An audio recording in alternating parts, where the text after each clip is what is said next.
তরণী দাস ইতিমধ্যে আইনশৃঙ্খলা বাহিনীর হাতে গ্রেপ্তার হয়েছেন। এ নিয়ে বিভিন্ন মহলে মিশ্র প্রতিক্রিয়া দেখা যাচ্ছে। তার বিরুদ্ধে অভিযোগ তিনি 9,35,00,000 টাকা মানি লন্ডারিং করেছেন। ফরিদ ভাই, এ বিষয়ে আপনার কাছ থেকে একটু আলোচনা চাইব যে হঠাৎ করে তরণী দাসের গ্রেপ্তারের পিছনে কি কেবল এই ক্লু? ফরিদ ভাই, হরিদাসচন্দ্র তরণী দাস, তাকে নিয়ে শুরু করেছেন বক্তব্য। বাংলাদেশে এখন সবচেয়ে বড় খবর এইটা। এখন তারেক রহমানের চাইতে বেশি আলোচনায় যিনি এসেছেন, জামাতের সাদা শকুনের চাইতে বেশি যিনি আসছেন, তিনি হচ্ছেন মাত্র ইন্টারমিডিয়েট পাস এবং নিচু জাতের হিন্দু। সে নিজে বলেছে, আমি বলি নাই। অদ্ভুত ব্যাপার, একটা মূর্তির কত ক্ষমতা দেখেছেন। সারা জীবন মুসলিম পরিবারে জন্ম নেওয়ার ফলে আমরা জেনে এসেছি এবং বাস্তবিকও তাই। দেখলাম যে মূর্তির কোনো ক্ষমতা নাই। কি মাটির মূর্তি, কি পাথরের মূর্তি, কি স্বর্ণের মূর্তি, কারো কোনো ক্ষমতা নাই। হীরার মূর্তি ক্ষমতা নাই। অবশ্য হীরা স্বর্ণের হলে একটু ক্ষমতা আছে, সেটা ভাঙে না। আরবরা সেটা নিয়ে চলে যায়, মুসলমানেরা সেটা আবার নেওয়া জায়েজ। বুঝতে পারছেন? ইসলামের ইতিহাসে দেখবেন যে সোনার মূর্তি তুলে নিয়ে যাওয়া জায়েজ, ওটা বলছে এটা দেশে ফেরত আনবা, কিন্তু মাটির মূর্তি ভেঙে আসবা, মন্দির ভেঙে আসবা। স্বর্ণের হলে নিয়ে যেতে হয়। বুঝলাম যে একটা মাটির মূর্তির যে কত ক্ষমতা, তার সম্পূর্ণ নির্মাণ এখনো হয়েই সারে নেই। 81 ফুট নাকি 82 ফুট, বাপরে বাপ। পুরো বাংলাদেশে একজন ইন্টারমিডিয়েট পাস, একেবারেই নিচু জাতের হিন্দু। মানে আমার ভাষায় না, আমি পৃথিবীর কোনো মানুষকে নিচু জাত মনে করি না, আমার বক্তব্য না, এটা তার ভাষা।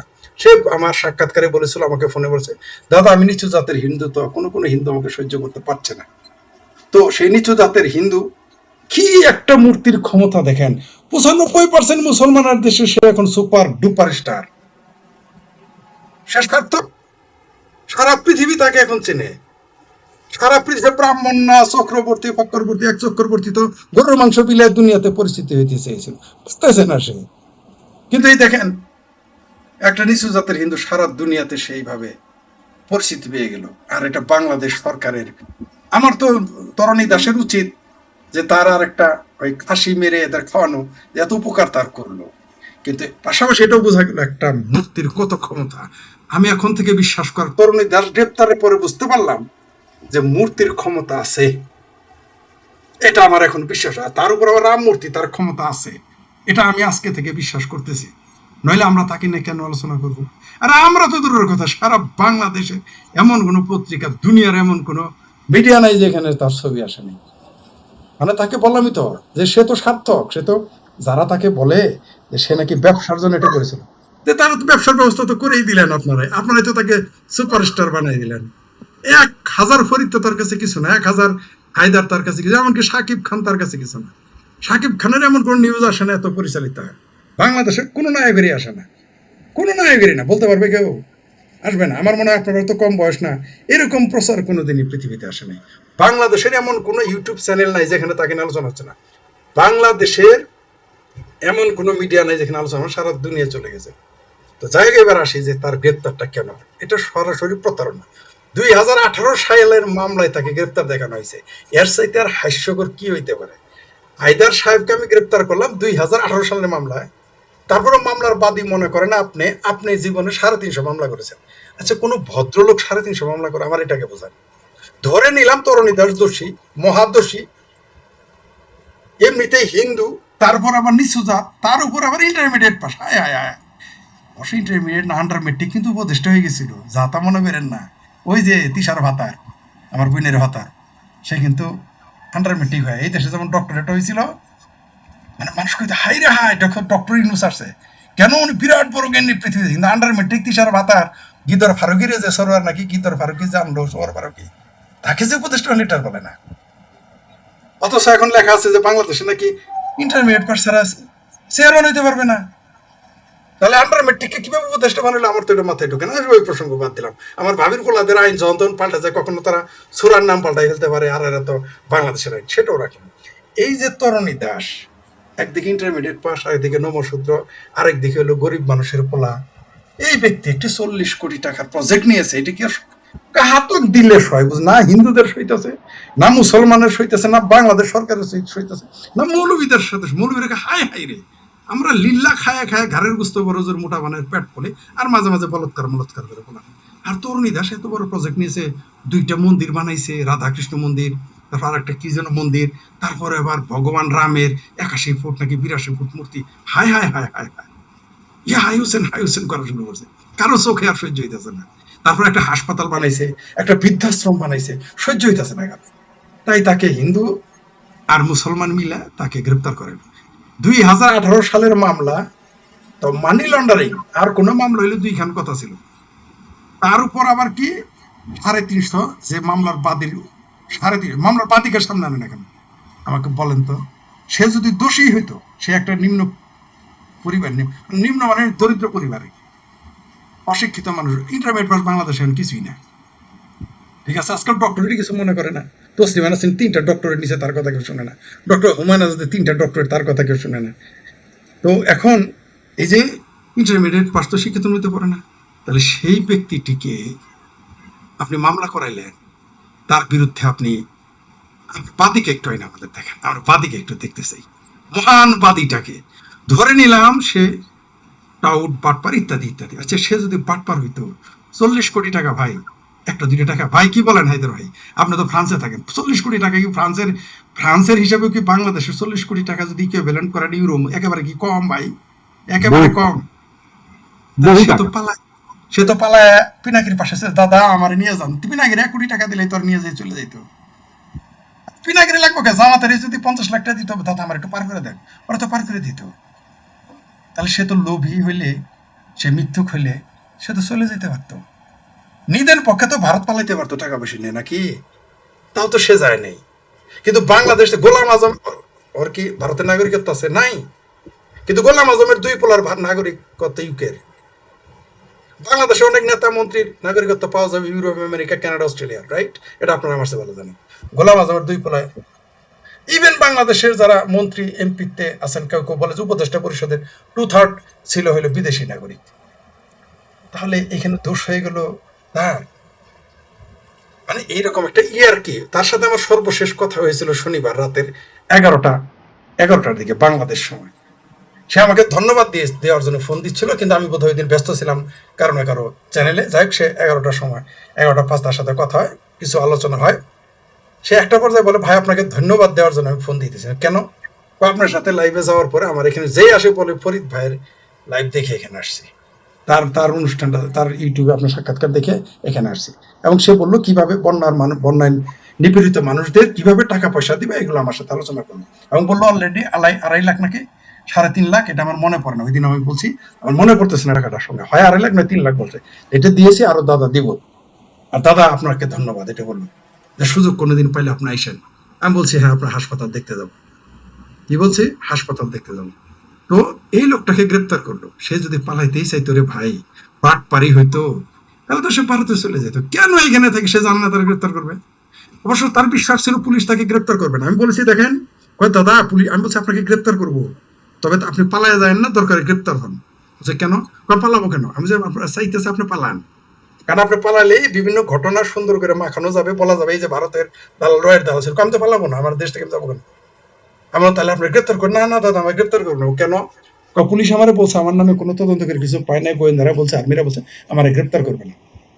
তবে সে সংশয় পোষণ করেছিল যে তারে মব করে উস্কে দিয়ে তাকে মেরে ফেলবে। আমি বলছি না, প্রথমে আপনাকে পালানোর সুযোগ দেবে, আপনি পালাইতে যাবেন না যখন, তখন গ্রেপ্তার করবে। আর গ্রেপ্তারের পরেও যদি আপনাকে ঠেকানো যায়, আপনাকে ভায়োলেন্স করে মেরে ফেলবে। তো বলেন কি দাদা? যে হ্যাঁ, তার 24 ঘন্টা পার হয়নি, তাকে গ্রেপ্তার করে ফেলবে। তারপর আরো কিছু প্রসঙ্গে আলাপ হয়েছে, তার ভবিষ্যৎ পরিকল্পনা কি। বলছে যে দাদা আপনাদের কোনো পরামর্শ থাকলে দিয়েন। আমি বলছে যে আরো যারা বিজ্ঞ ব্যক্তি আছে, তারা যদি কোনো ভালো পরামর্শ আমাকে দিয়ে, এগুলো আলোচনা হয়েছে।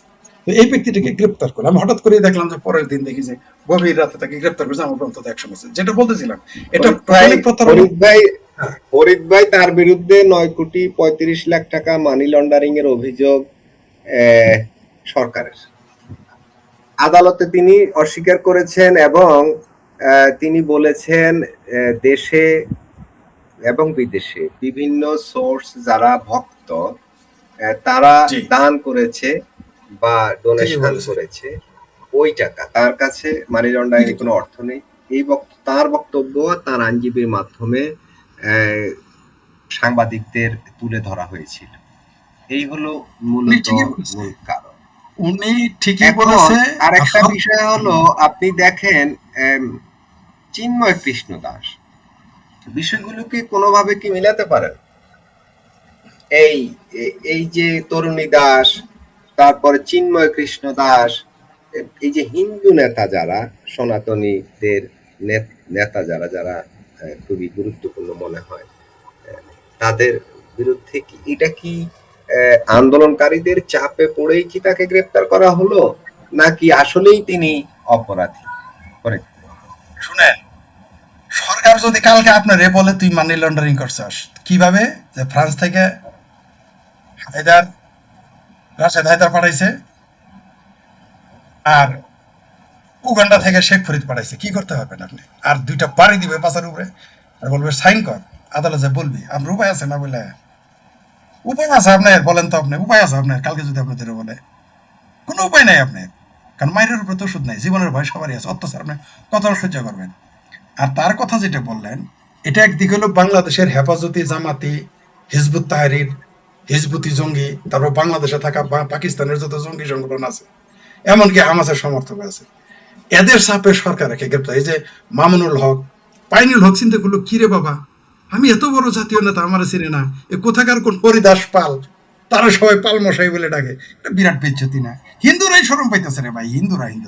আর যাদের কথা বললেন, এই চিন্ময় কৃষ্ণ দাস আর হরিদাস পাল কিন্তু কোন রাজনীতিতে নেই, তারা কাছেও নেই, এজন্য তো রাজনৈতিক মামলা দেওয়া যায় নাই।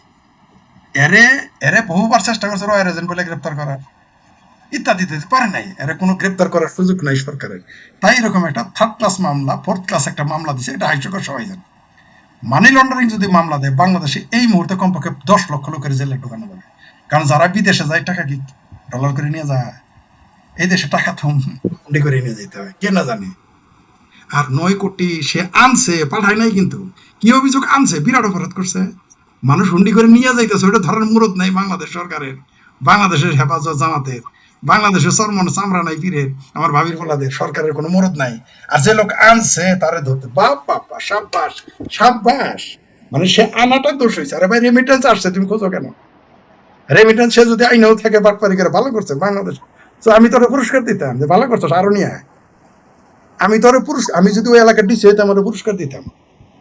আমি যদি ওই এলাকার এমপি হইতাম, আমার সংবর্ধনা দিতাম। আমি বাংলাদেশের মন্ত্রী হইলে কইতাম, তুই আয়, তোর আর কি কি চাপড় লাগবে বল, আর এরকম নিয়ে আয়। প্রতি মাসে নিয়ে আয় 9 কোটি টাকা করে, প্রতিদিন আন পারলে, আমি এটা বলতাম। কিন্তু এই যে বাংলাদেশ এখন একটু অজুহাত তো লাগবে, কয় কয় কয় সিংহ মহাশয়, আমার আপনি খান কে? কয় তুই জল ঘোলা করছস, কয় পানি তো পরিষ্কার, আর আমি তো ভাটিতে, কয় তোর বাপ করছিল 10 বছর আগে, তাই তোরে খামো। এরকম অজুহাত দেখায় এই হরিদাস চন্দ্র তরুণী দাসকে এইভাবে গ্রেপ্তার করলো। ফাও একটা মামলা, আপনি কিয়ামত পর্যন্ত এই মামলা আদালতে প্রমাণ করতে পারবেন? আপনি কোনোদিনই পারবেন না।